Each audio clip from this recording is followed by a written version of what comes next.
ইমামে হুসাইন রাদিয়াল্লাহু তাআলা আনহু, ইমাম হাসান হুসাইনের গতকালকে জীবনী শুনতেছিলেন যে জান্নাত থেকে দুইটা পোশাক আসলো ব্রাদার। তারপরে শুনতেছিলেন যে হরিণের বাচ্চা ইমামে হাসানকে দেওয়া হলো। এই ঘটনাগুলো শুনতেছিলেন গতকালকে। ইমামে হুসাইন রাদিয়াল্লাহু তাআলা আনহু মদিনার গলিতে গলিতে ঘুরে বেড়াচ্ছেন। একদিন একটা খেজুর গাছের নিচে বসে আছেন।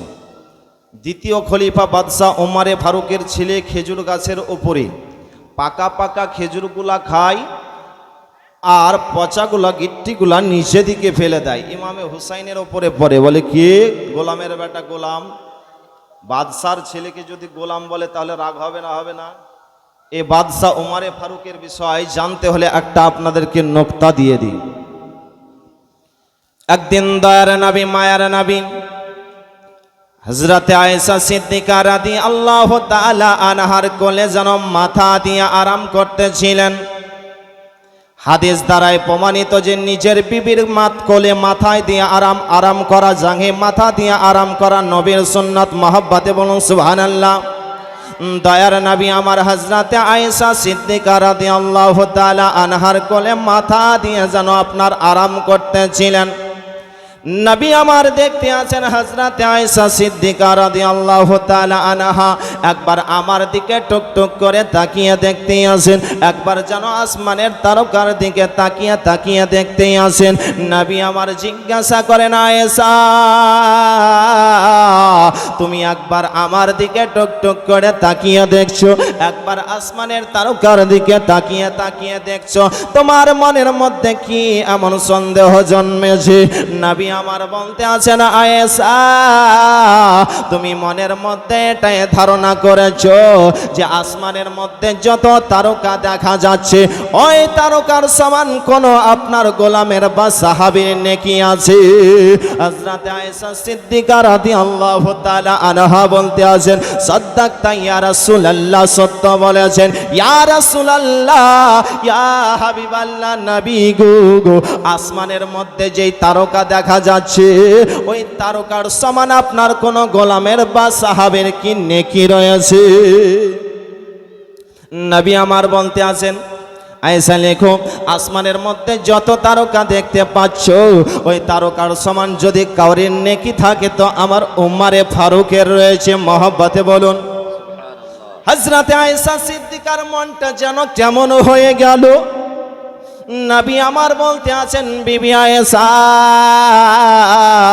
তুমি মনে মনে এটাই ধারণা করেছো যে আমার আব্বা জান হযরতে আবু বকর সিদ্দিক রাদিয়াল্লাহু তাআলা আনহুর নেকি তাহলে কোথায় গেল?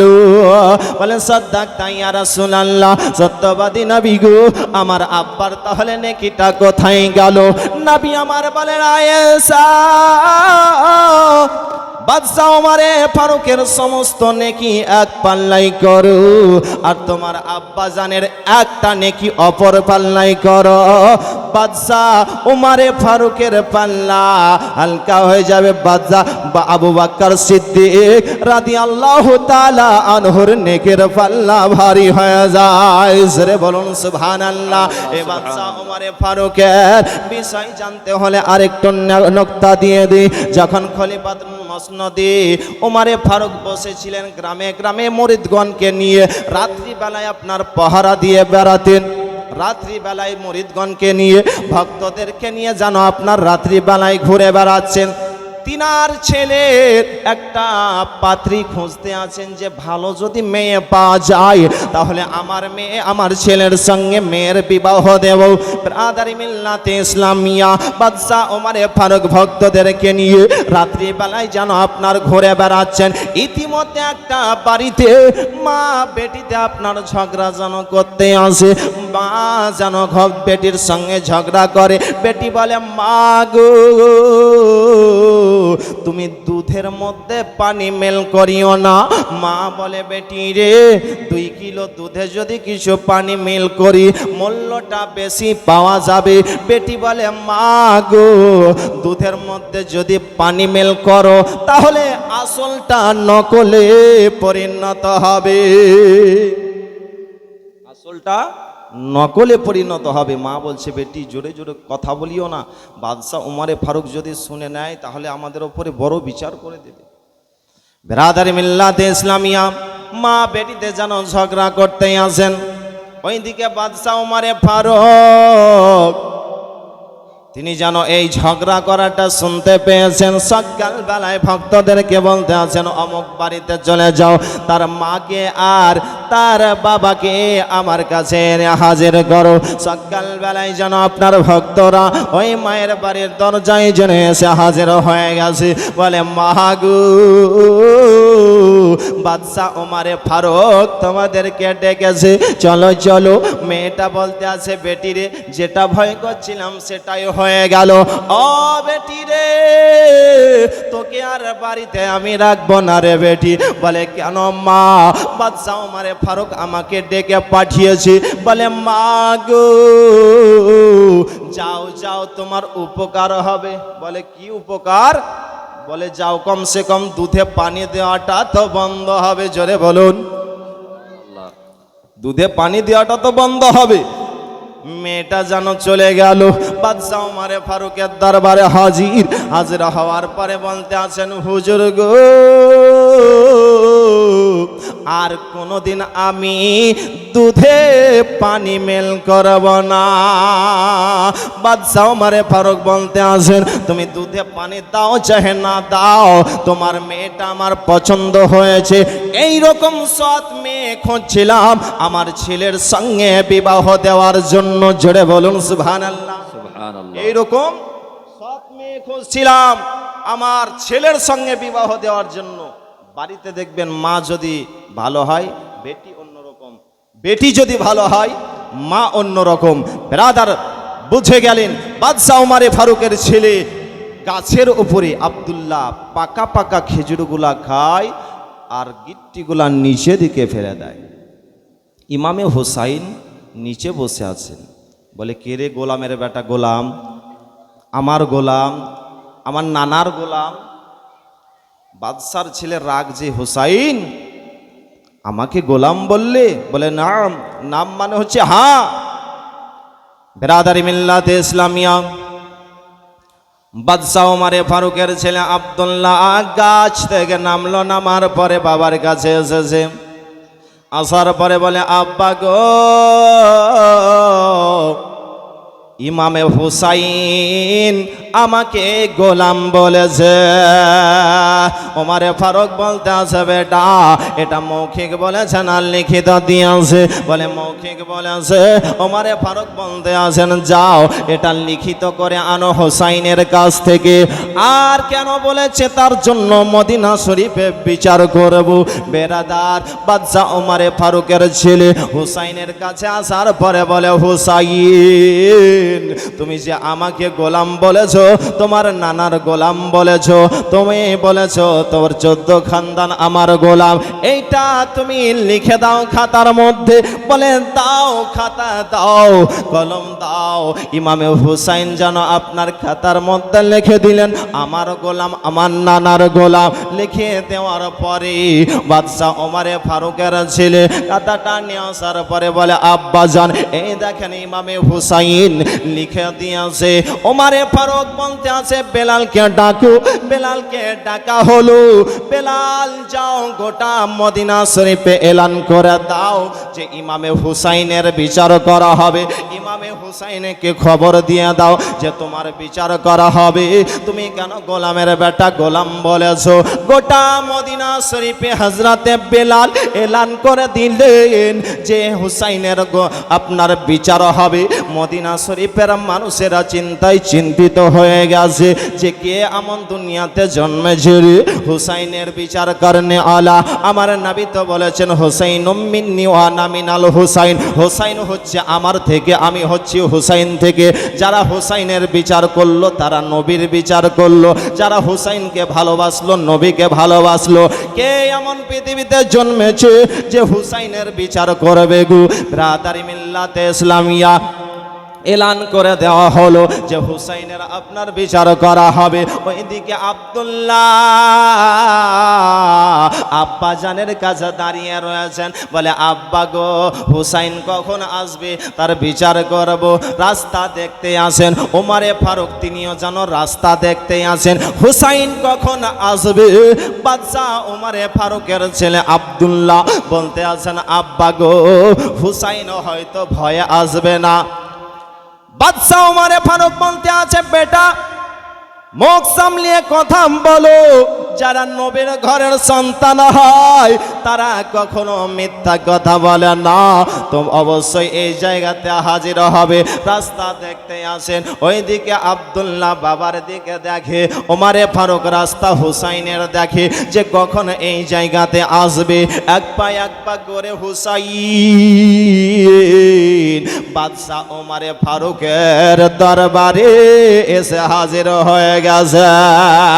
বাদশাহ ওমরে ফারুক বসেছিলেন, ইমামে হুসাইন যেমন আসা গো, হুসাইনের সম্মানে বাদশাহ ওমরে ফারুক তিনি দাঁড়িয়ে গেছেন আর হুসাইনের হাত দুটাকে ধরে চুম্বন খেয়ে নিয়েছেন। জোরে বলুন সুবহানাল্লাহ। সুবহানাল্লাহ ওয়া বিহামদিহি। ব্রাদারি মিল্লাতে ইসলামিয়া বাদশাহ ওমরে ফারুক বলতে আছেন হুসাইন আমার মসনদে বসে যান, গদিতে বসে যান। বাদশাহ ওমরে ফারুকের ছেলে আব্দুল্লাহ বলতে আছে আব্বা গো, এটা হচ্ছে তো হচ্ছে কি, আপনি বিচার করবেন আর আসামিকে চেয়ারের মধ্যে বসিয়ে দিলেন, গদির মধ্যে বসিয়ে দিলেন। বলে বেটা তুমি ছোট আছে বুঝবে না রে, যারা নবীর ঘরের নাতি হয় তাদের সম্মান উঁচু হয়। জোরে বলুন সুবহানাল্লাহ। ব্রাদার মিল্লাতে ইসলামিয়া ওমরে ফারুক বলতে আছেন হুজুর গো, আপনি যে খাতার মধ্যে লিখে দিয়েছেন আমার গোলাম, আমার নানার গোলাম, তার 14 খানদান গোলাম, এর একটু মানেটা বলে দেন, এর একটা তারিখটা বলে দেন। আমার ইমামে হুসাইন মদিনা শরীফের মানবগণেদেরকে বলে তোমরা সাক্ষী থেকে যাও, তোমরা গোয়া থেকে যাও।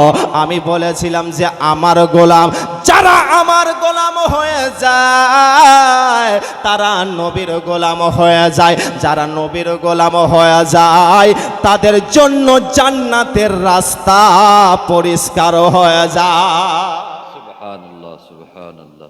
ব্রাদারি মিল্লাতে ইসলামিয়া উমারে ফারুক বলতে আছে বেটা রে, এই কাগজটাকে একটু তুমি ল্যামিনেশন করে রাখো, তোমার আগে যদি আমার ইন্তেকাল হয়ে যায় রে বেটা, তাহলে তুমি আমার কাফনের মধ্যে এই লেখাটা ভরে দেবে।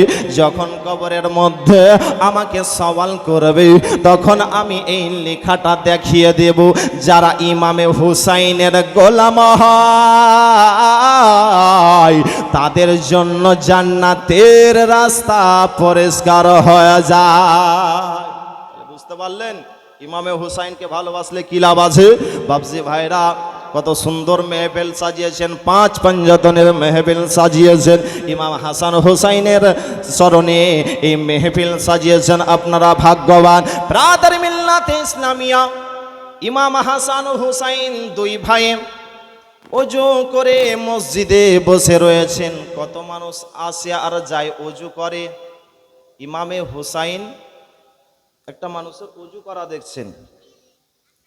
ইমাম হাসান হুসাইন তিনারা 2 ভাইয়ে মানুষের ওযু করা দেখছেন। কোনো আল্লাহওয়ালা ব্যক্তি যদি আপনাদের গ্রামে আসেন, এসে যদি আপনার ওযু করা দেখেন, যদি মহব্বত থাকে হুজুরের সঙ্গে, তাহলে হয়তো ভয়ে কাঁপবেন যে হয়তো আমার উজুতে হয়তো ভুল হয়ে যেতে পারে। ইমাম হাসান হুসাইন তিনারা 2 ভাইয়ে যেন আপনার কত মানুষ আসে কত মানুষ যায় ওযু করা দেখতে আসেন। এক ব্যক্তিকে বলতে আছেন চাচা গো, আপনি যে ওযু করলেন তো মনে হচ্ছে আমাদের ওযুতে ভুল হয়ে গেছে, আপনি যে ওযু করলেন একটু অন্য রকম লাগলো, মনে হচ্ছে আমাদের ওযুর মধ্যে ভুল হয়ে গেছে। আমরা 2 ভাইয়ের মধ্যে একজন ওযু করছি, যদি আমাদের ওযুর মধ্যে ভুল হয়ে যায় তাহলে আপনি একটু ধরিয়ে দেবেন। ওই মানুষটা বলতে আছেন সারা বিশ্বের মানুষের ভুল হতে পারে, কিন্তু তোমাদের ভুল কখনো হতে পারে না, কারণ তোমাদের ঘর থেকে হাকিকাত তৈরি হয়, তোমাদের ঘর থেকে মারেফাত তৈরি হয়। জোরে বলুন সুবহানাল্লাহ। ইমাম হাসান হুসাইন বলে, চাচা গো একবার অনুমতি দেন না, তবু একবার আমরা ওযু করি। ইমামে হুসাইন তিনি ওযু করতে আরম্ভ করলেন, ওযু শেষ হয়ে গেল। ওই বয়স্ক মানুষটা বলতে আছে, হুসাইন আমার ওযুর মধ্যে ভুল হয়ে গেছে, আমারই ওযুর মধ্যে ভুল হয়ে গেছে। আচ্ছা বলেন তো, ইমামে হুসাইন মানুষটাকে শিক্ষা দিলেন না শিক্ষা নিলেন? শিক্ষা দিলেন। আজকাল যদি মসজিদে ওযু করে বাই চান্স যদি হয়তো একটু গুড্ডাটা ভিজলো না, তো এমন ভাবে আমরা বলি, কিভাবে উজু করছো, তোমার যে পাটা ভিজেনি? ওই রকম রাগী মানুষ যদি হয়তো বলবে, ভিজেনি তো ভিজেনি। হ্যাঁ, যদি বলেন কি চাচা আপনার পাটা ভিজেনি, বলবে কই বাপ ভিজেনি। হ্যাঁ, তো আদব সহকারে বলা উচিত। বিরাদারি মিল্লাত ইসলামিয়া, আসুন ইমামে হাসান এত নরম দিলের বাচ্চা গো। ইমামে হাসান রাদিয়াল্লাহু তাআলা আনহু মদিনা শরীফের গলিতে যদি হাঁটতেন, মদিনা শরীফের নারীরা বলতো, ও হাসান আমাকে বিয়ে করো, আমাকে বিয়ে করো। ইমামে হাসান তাকে বিয়ে করে নিত, তবে শরীয়তের বাইরে নয়। মদিনার নারীরা বলতো, হাসান আমাকে বিয়ে করো। ওইদিকে মাওলায় আলী হযরত আলিয়া মুর্তজা রাদিয়াল্লাহু তাআলা আনহু তিনি যেন মদিনার নারীদেরকে মানা করত, তোমরা আমার নরম দিলের সন্তানকে তোমরা বিয়ে করিও না। মদিনার নারীরা হাত জোর করে বলতো, গো মাওলায় আলী আপনি আমাদেরকে মানা করবেন না, 5 মিনিটের যুদ্ধ যদি বিয়ে করে তবু আল্লাহর দরবারে শুকরিয়া আদায় করব। জোরে বলুন সুবহানাল্লাহ। বিরাদারি মিল্লাতে ইসলামিয়া, মদিনার নারীদেরকে মানা করত, তোমরা বিয়ে করো না, আজকে বিয়ে করবে কালকে ছেড়ে দেবে, ভালো হবে। আজকে হাসান বিয়ে করবে কালকে ছেড়ে দিবে, ভালো হবে। বলে হুজুর আপনি মানা করবেন না। ইমামে হাসানের কাছে তিনারা আব্বা জান গেলেন, বললেন বেটা তুমি আজকে বিয়ে করো কালকে ছেড়ে দাও কেন? বলে আব্বা আমাকে জিজ্ঞাসা করার পূর্বে মদিনার নারীদেরকে একবার জিজ্ঞাসা করেন, কেন এত দিবানি হয়ে গেছে, এত পাগলি হয়ে গেছে আমাকে বিয়ে করার জন্য? মাওলায় আলী মদিনার নারীদের কাছে গিয়ে বলতে আছেন, ও মদিনার নারীরা তোমরা এত বিয়ে করার জন্য দিবানি হয়ে গেছো, আমার নরম দিলের ছেলেকে কেন তোমরা বিয়ে করতে চাও? আজকে বিয়ে করে কালকে ছেড়ে দাও। ওই মদিনার নারীরা বলতে আছেন, হুজুর গো কিয়ামতের পরে হাসরের মাঠে আল্লাহ রব্বুল আলামিন আমাদেরকে যদি জিজ্ঞাসা করি, ও বান্দিরা বলো বলো তোমরা দুনিয়াতে কি এমন নেক কাজ করে এসেছো, সেই দিন আল্লাহর দরবারে বলতে পারবো, আল্লাহ আমরা কোনো কিছু জীবনে নেক কাজ করতে পারিনি, তবে একটা কাজ করে এসেছি। আল্লাহ যিনি জান্নাতি রানীদের সর্দারিনী হবে তিনার ঘরের বৌমা হয়ে এসেছি। জোরে বলুন, যিনি জান্নাতি রানীদের সর্দারিনী হবে তিনার ঘরের বৌমা হয়ে এসেছি। আমার শাশুড়ি মা তো হবে জান্নাতি রানীদের সর্দারিনী, আমার স্বামী হবে জান্নাতি যুবকদের সর্দার, আমার নানা হবেন জান্নাতের মালিক ও মুক্তার মহব্বতে বলুন সুবহানাল্লাহ। মাওলায় আলী ইমামে হাসানের কাছে গেলেন, যাওয়ার পরে বলতে আছেন, বেটা তুমি আজকে বিয়ে করো কালকে ছেড়ে দাও কেন? বলো বলো। ইমামে হাসান বলতে আছেন, আব্বা জান আমার নানা জানের উম্মতগণকে আমি জান্নাতের টিকিট বিতরণ করছি। জান্নাতের টিকিট বিতরণ করছি। আপনিও যদি বলেন ইমামে হাসান বিয়ে করেছিল ছেড়েছিল, আমিও বিয়ে করব ছাড়বো, বিয়ে করেন আর ছাড়েন, দেখেন কত থানাতে নোটিশ পড়ছে আর খিচড়ি খাওয়ার জন্য কেমন দাওয়াত পড়ছে। জান্নাতের টিকিট তো দূরের কথা, সাপ্তাহিক পিটুন আপনাকে খেতে হবে। ব্রাদার মিল্লাতে ইসলামিয়া, এই ইমামে হাসান রাদিয়াল্লাহু তাআলা আনহু উঠতে বসতে চলতে ফিরতে বড় হতে আরম্ভ হলেন। তিনার আব্বা যখন শহীদ বরণ করে গেলেন, তারপরে তিনি খলিফাতুল মসনদে বসেছিলেন। মাত্র 6 মাস ছিলেন। কিছু শর্তের বিনিময়ে আমিরে মুআবিয়া রাদিয়াল্লাহু তাআলা আনহু কি তিনি যেন খলিফাতুল মসনদে বসিয়েছিলেন। ব্রাদার মিল্লাতে ইসলামিয়া, এই আমিরে মুআবিয়ার ছেলের নাম কি জানা আছে? ইয়াজিদ। এজিদের গঠনটা কেমন গো? একটা বস্তার মধ্যে যদি চেলা কাটকে ভরেন, ভরার পরে দেখবেন বস্তাটা উঁচু নিচু হয়ে থাকে। এজিদের শরীরের গঠনটা ওই রকম ছিল, উঁচু নিচু। ব্রাদার মিল্লাতে ইসলামিয়া, এজিদকে উল্টো একটা যুক্তি দিল মারওয়ান, যে এজিদ, তুমি যদি ইমামে হাসানকে শেষ করে দিতে পারো তাহলে ধন সম্পদ তোমার হয়ে যাবে। লোভী মানুষ তো এজিদ। ব্রাদার মিল্লাতে ইসলামিয়া, এজিদকে উল্টো যুক্তি দিল মারওয়ান, যে ইমামে হাসানকে যদি শেষ করে দিতে পারো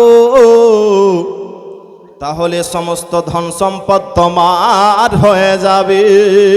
ব্রাদার মিল্লাতে ইসলামিয়া, এবার শুরু হলো গো যে এই ইমামে হাসানকে কিভাবে শেষ করা যায়। ব্রাদার মিল্লাতে ইসলামিয়া মধুর সঙ্গে বিষ মিশিয়ে দিল, মধুর সঙ্গে বিষ মিশিয়ে দিল। বিষ মিশিয়ে দিয়ে ইমামে হাসানকে আপনার যেন দিয়ে দিল গো। ব্রাদার মিল্লাতে ইসলামিয়া, ইমামে হাসান যেন মধুপান করলেন। ব্রাদার যখন এই বিষ দেওয়া হয়েছে, ইমামে হাসান কি করলেন? নবীর রওজায় গেলেন।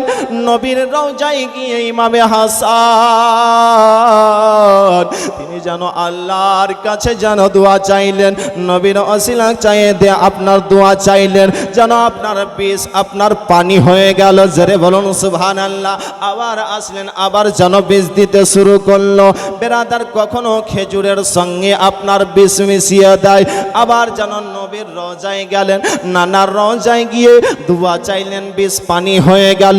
কখনো শরবতে আপনার বিষ দেয়, কখনো হালুয়ার মধ্যে আপনার বিষ দেয়।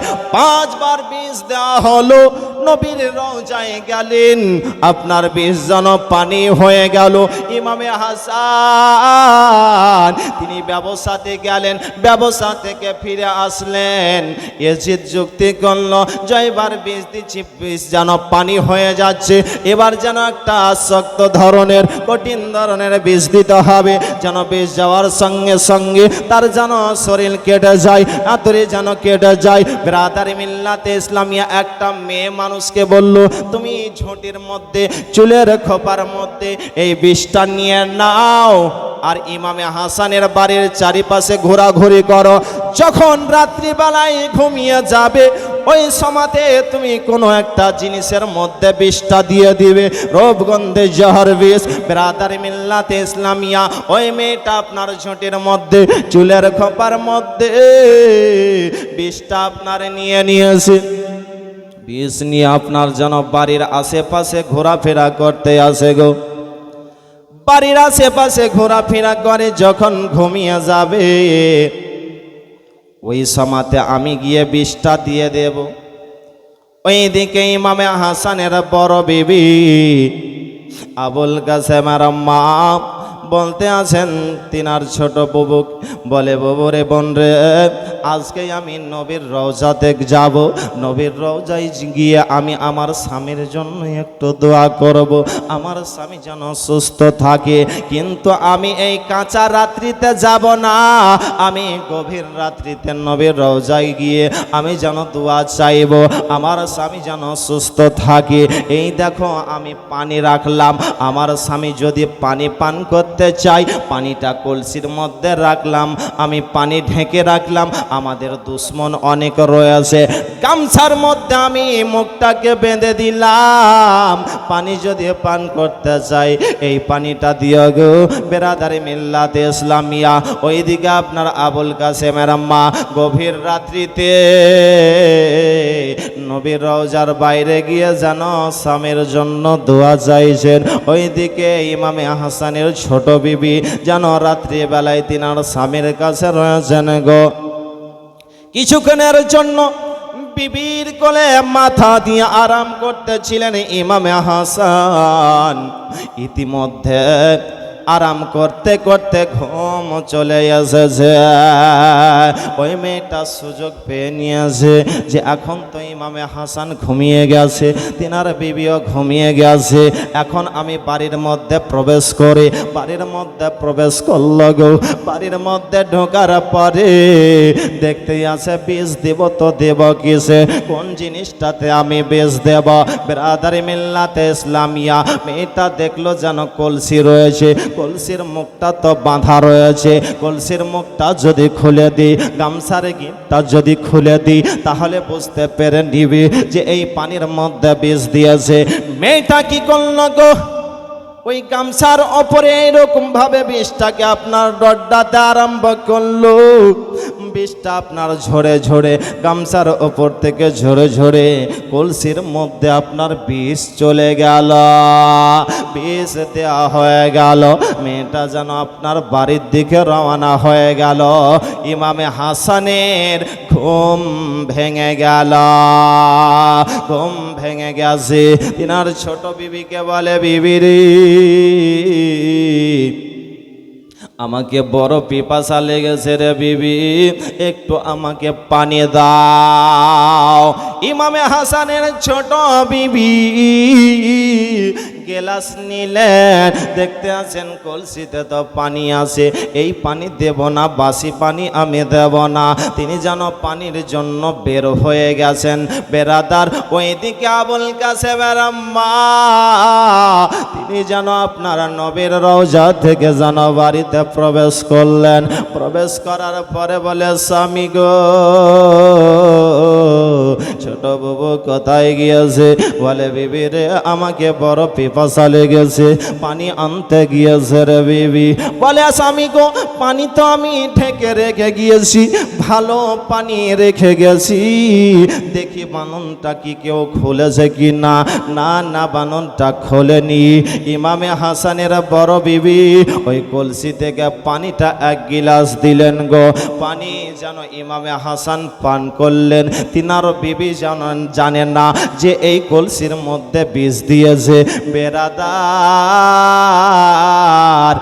ওই পানি যখন ইমামে হাসান পান করেছেন তখন বলতে আছেন, বিবিরি আমাকে কোন পানি পান করালে রে বিবি?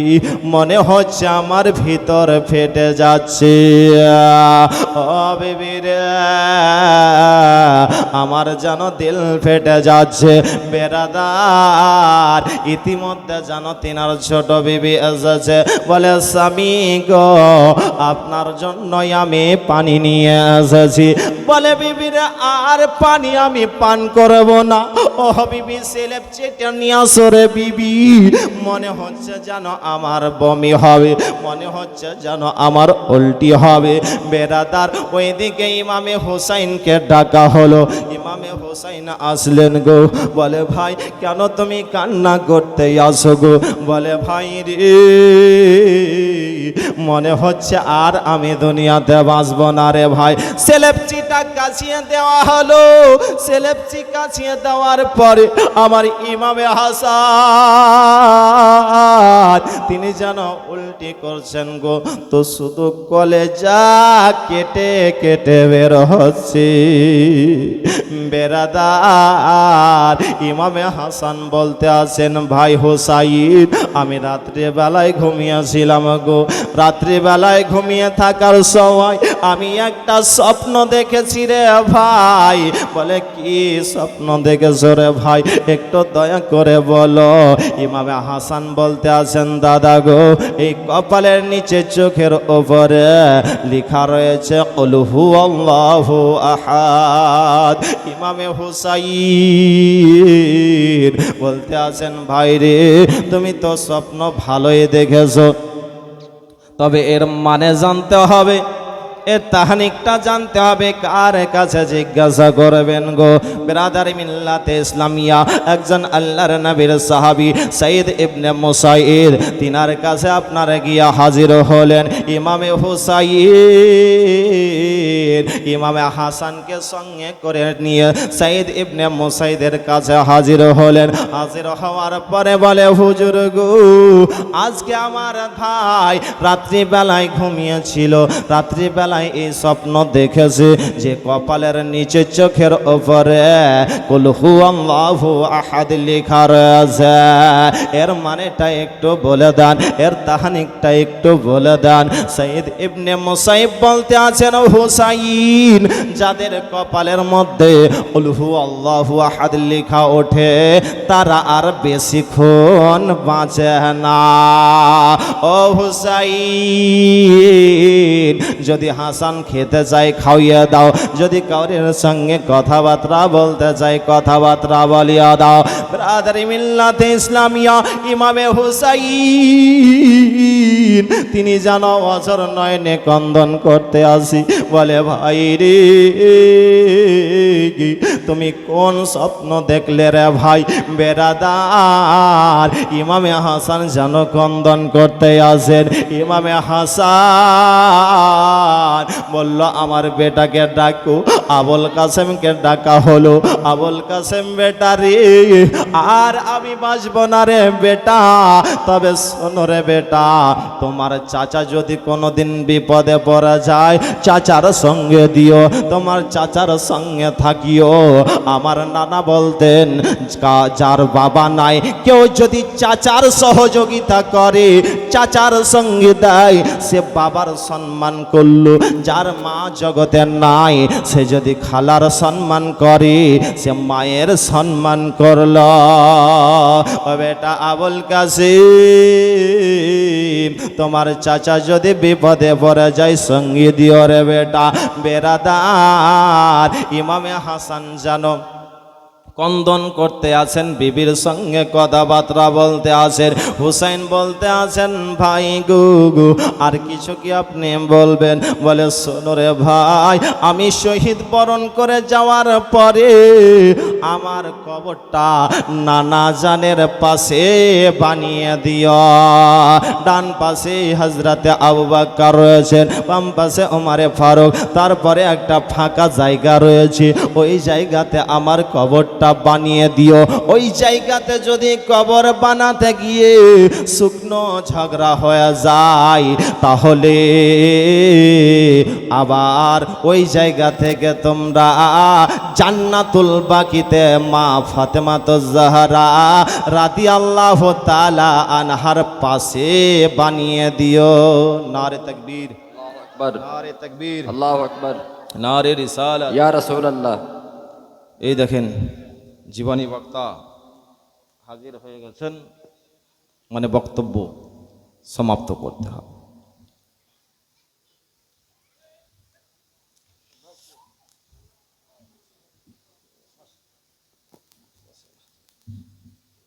ব্রাদার বক্তব্য সমাপ্ত করে দিই, ঘটনাটা বলি।